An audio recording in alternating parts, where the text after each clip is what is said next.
Tips para sa mas mataas na grade during research presentation. Lesson 1, Part 1.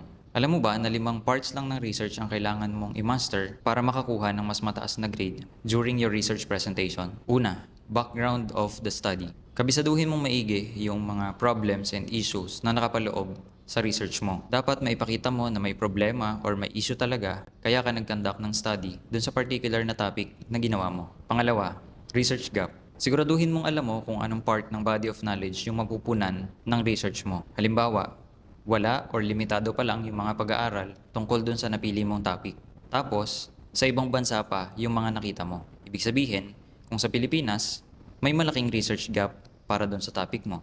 So technically, may lugar na mapupuntahan yung findings ng research na ginawa mo. Pangatlo, conceptual paradigm.